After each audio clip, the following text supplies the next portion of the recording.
Hola, ¿qué tal, jóvenes? Bienvenidos.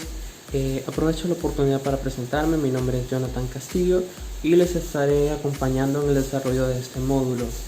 Debido a la situación que ya ustedes saben que está atravesando el país, y no solo nuestro país, sino que en el mundo entero, pues no hemos podido tener contacto personal con la mayoría. Entonces, por medio de esta plataforma estaremos tratando de desarrollar el contenido de la mejor manera posible, y pues siempre pendiente de cualquier duda o comentario que ustedes tengan respecto al desarrollo de las temáticas. Bien, para empezar, la semana pasada estábamos viendo acerca de las metodologías, de una de las metodologías ágiles más conocidas, que es Scrum. Scrum, más allá que una metodología, sabemos que es un marco de trabajo que lo que busca es potencializar el talento humano y transformarlo en valor de producto. Básicamente, nos permite alcanzar grandes estándares de calidad y sobre todo aumentar la productividad, reduciendo los riesgos y aumentando el margen de ganancias dependiendo de cómo se realice la planificación. Scrum básicamente lo que nos permite es alcanzar altos niveles de calidad, potenciar el talento humano dentro del equipo Scrum y obtener un desarrollo ágil, pues, para que se disminuyan el margen de errores que se puedan cometer durante el proyecto, y si se cometen errores nos da la oportunidad de contenerlos. Haciendo un breve recordatorio acerca de la metodología Scrum, teníamos algo importante, que son los miembros que interactúan en Scrum. Eran los tres fundamentales. El primero era el Product Owner. Ya sabemos que el Product Owner es el dueño del producto. Es aquella persona que nos proporciona los requerimientos, tanto funcionales como no funcionales. Es quien nos da el backlog del producto, como se le conoce. El segundo elemento clave, que era el equipo Scrum, el conformado por profesionales encargados de generar valor en cada iteración de sprint, ¿verdad? Recordemos que los sprints son las iteraciones que tiene nuestro proyecto. Nosotros definimos cuántos sprints vamos a realizar a lo largo de un proyecto, y básicamente ese ciclo, esa iteración. Algo muy destacado de los sprints es que recordemos que al final de cada sprint se debe generar valor al producto, es decir, cada sprint entrega un producto finalizado. Por ejemplo, algo práctico: supongamos que un cliente nos busca para que nosotros le creemos un auto, o le fabriquemos un auto, por así decirlo, porque creado ya está, que le fabriquemos un auto. Entonces podríamos decir que en el primer sprint nosotros decidimos trabajar las llantas del automóvil. Quiere decir que nosotros ejecutamos el sprint, y al final de ese sprint nosotros debemos entregar las llantas terminadas de ese automóvil. Si bien es cierto, no es el automóvil terminado, pero ya estamos agregando valor al proyecto, porque estamos entregando algo que ya funciona, ¿me entienden?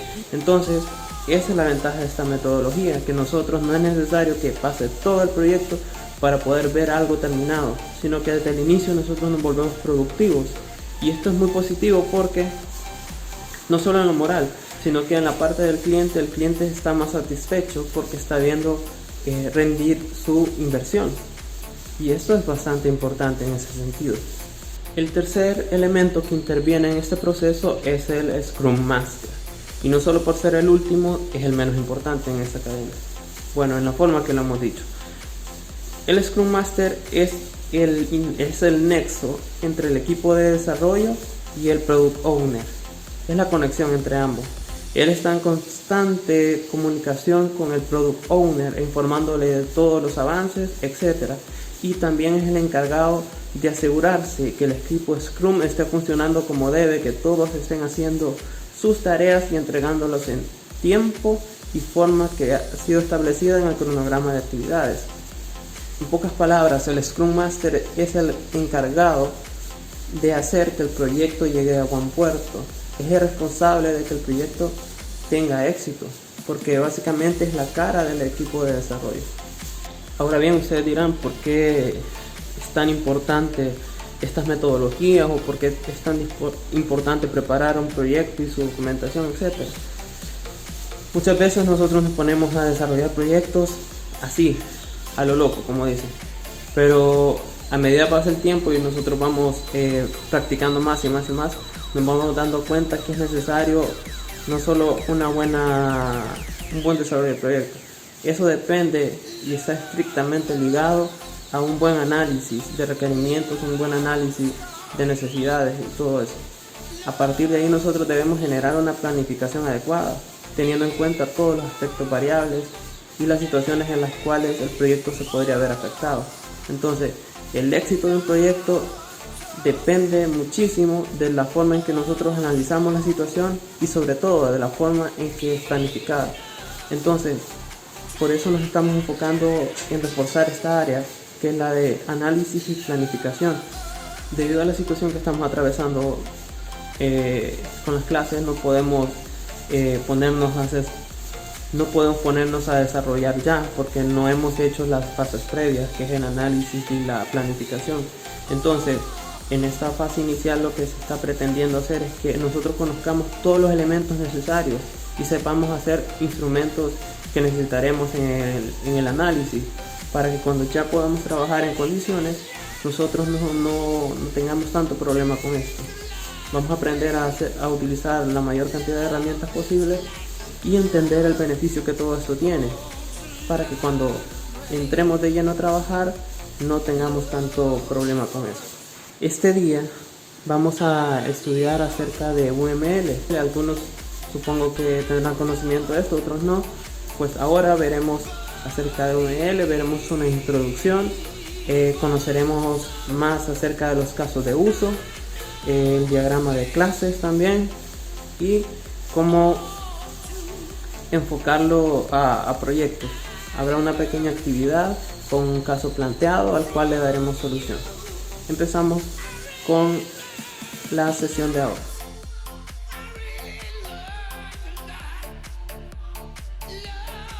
Estos son los elementos que abordaremos el día de hoy. Haremos una introducción a UML, conoceremos los principales beneficios de UML, aprenderemos acerca de los diagramas de caso de uso, seguidamente abordaremos la temática de diagrama de clases y al final haremos una actividad. UML. Podemos decir que una imagen vale más que 1000 palabras. Esto en el sentido de que a través de una imagen o una representación gráfica nosotros podemos presentar información de cierta índole y con esta presentación causar que no solo nosotros con conocimiento de este lenguaje, sino que cualquier persona pueda asimilar el contenido o pueda entenderlo. Es decir, nosotros podríamos presentar un diagrama de nuestra aplicación o de un sistema y que cualquier persona lo pueda entender, ya que está presentado en un formato legible, pues. Y en esto consiste UML, que es un lenguaje unificado de modelado. Se puede comparar a los planos usados en otros campos y consiste en diferentes tipos de diagramas. En general, los diagramas UML describen los límites, la estructura y el comportamiento del sistema y los objetos que éste contiene. Los beneficios: mejores tiempos totales de desarrollo, modelar sistemas y no solo de software, utilizando conceptos orientados a objetos, establecer conceptos y artefactos ejecutables. También crear un lenguaje de modelado usado tanto por los humanos como por las máquinas. También nos permite un mejor soporte en la planeación y el control de proyectos, ya que desde el inicio, en las etapas de análisis y de diseño, nos permite definir el proyecto y estructurarlo de la manera más adecuada posible, permitiéndonos con esto tener una visión aún más clara e integral de lo que se va a realizar. Y por último, alta reutilización y minimización de costos. Veamos acerca de los diagramas de caso de uso.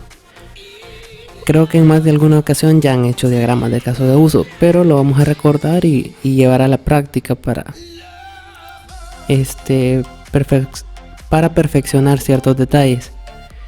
Ya sabemos que un diagrama de caso de uso nos permite plasmar el comportamiento que nuestro sistema debería tener ante X o Y situación. Es decir, nos muestra de forma sencilla y visual cómo funciona el sistema para todas aquellas personas involucradas en el proyecto en sí. Y además, por medio de este diagrama, nosotros podemos mostrarle a la demás gente cómo es que funciona el sistema y que estas personas nos entiendan, debido a que es una forma de explicárselo bastante sencilla. Aquí vemos una imagen de un pequeño caso de uso. En este diagrama existen dos actores principales, que es el vendedor y el cliente, y está una pila de funciones como registrar venta, registrar pedido, registrar devolución, hacer pedido, ver catálogo y devolución por inconformidad. Esas son las funciones que hace o las actividades que puede realizar el sistema. Y obviamente está ahí establecido qué puede hacer cada usuario. El vendedor puede hacer ciertas acciones y el cliente puede hacer ciertas acciones. Para eso nos sirven los diagramas de caso de uso. Ahora bien, los diagramas de clase. Los diagramas de clase, así como los diagramas de caso de uso, nos permiten presentar información. Entonces, podríamos decir que las clases, por lo tanto, son un elemento que nos ayudan a simplificar las cosas para representarlo de una forma visual. Las clases y los objetos están conectados entre sí mediante interfaces. El diagrama de clases muestra todos los componentes y sus interrelaciones. Una clase representa el diagrama con un rectángulo, contiene el nombre de la clase y en negrita como se muestra a continuación. Por ejemplo, para la clase persona, el encabezado, pueden ver, está en negrita, que es el nombre de la clase. Luego están los atributos. En la clase persona puede tener los nombres, apellidos, podría tener edad, domicilio, etc. Ahí dependiendo de la base de datos o cómo se esté elaborando. Y también tiene las operaciones. Esta clase, ¿qué operaciones podría hacer? Entonces, en eso consiste el diagrama de clase. Es un poco similar al diagrama de base de datos, pero obviamente no son iguales.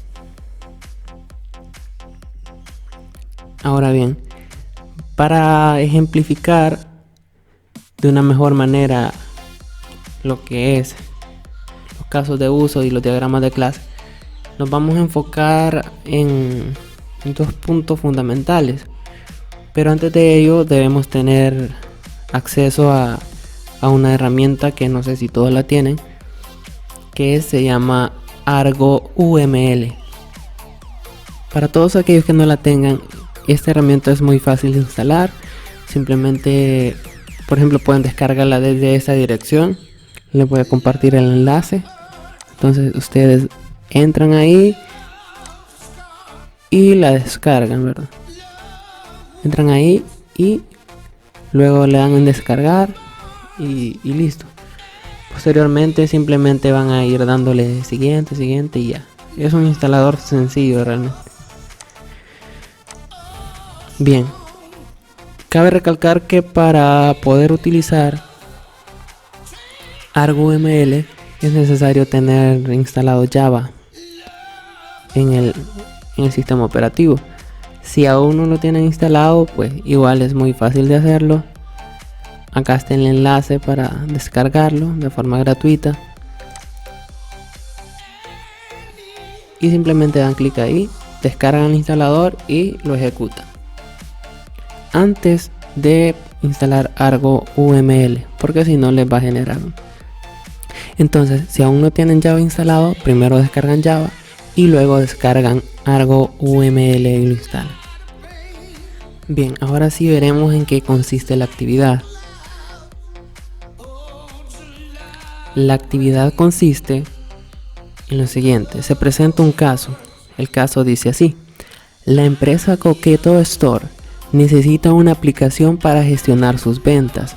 La aplicación debe almacenar como mínimo nombre del cliente, descripción de la compra, fecha y hora, el local, empleado que lo atendió y monto de pago.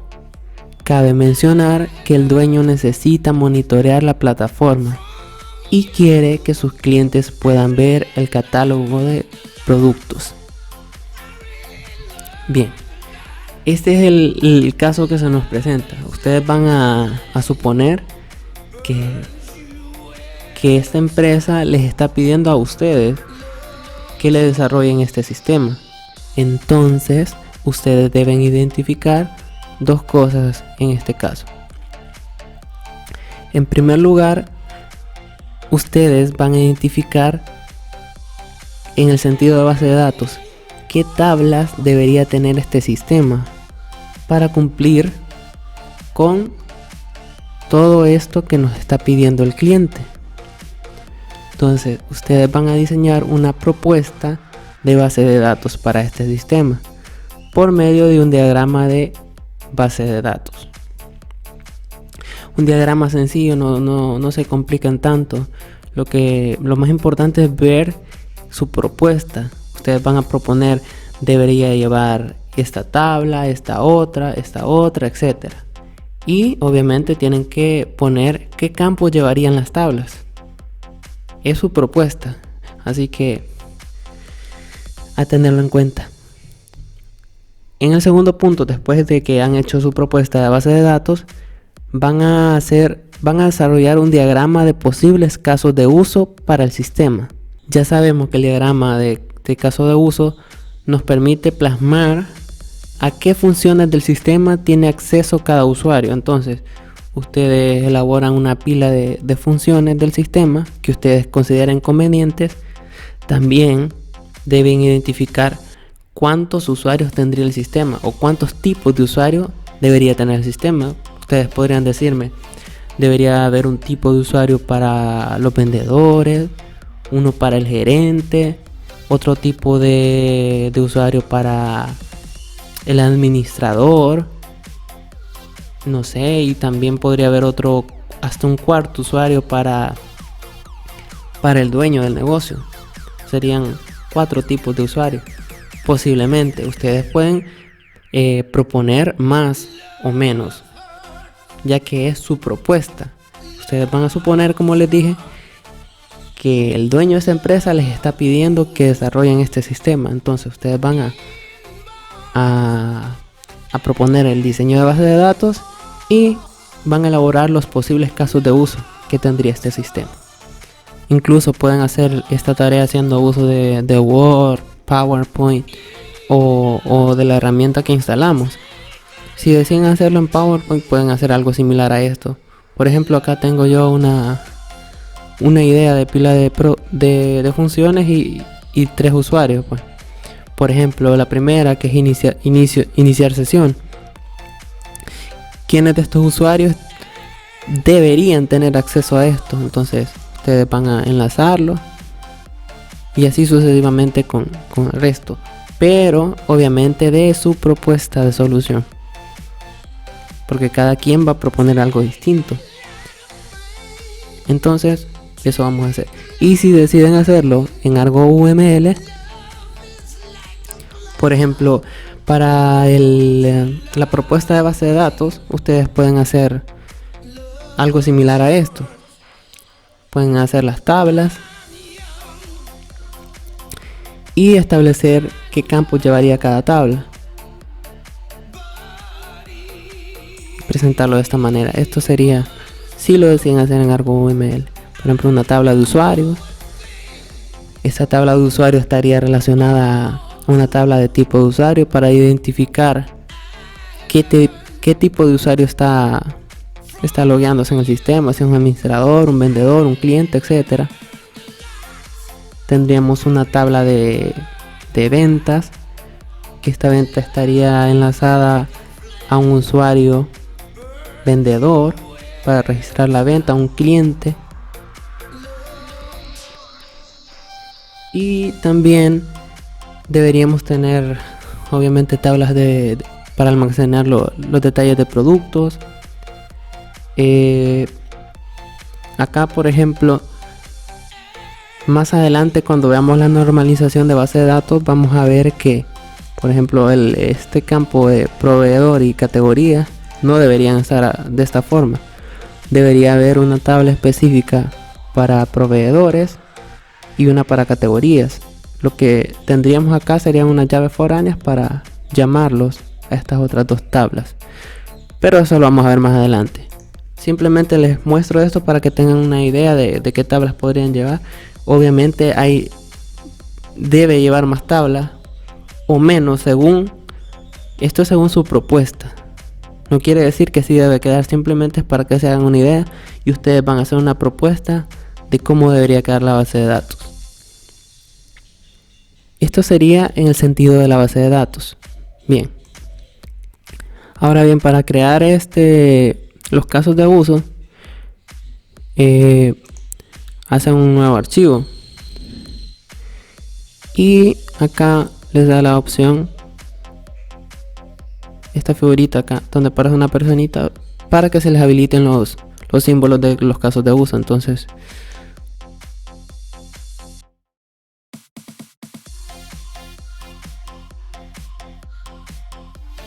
aquí le pueden poner cliente. Supongamos que vamos a tener otro usuario que será el vendedor, y así sucesivamente van agregando lo que ustedes consideren. Y aquí es para agregar los casos de uso o las funciones. Por ejemplo, iniciar sesión.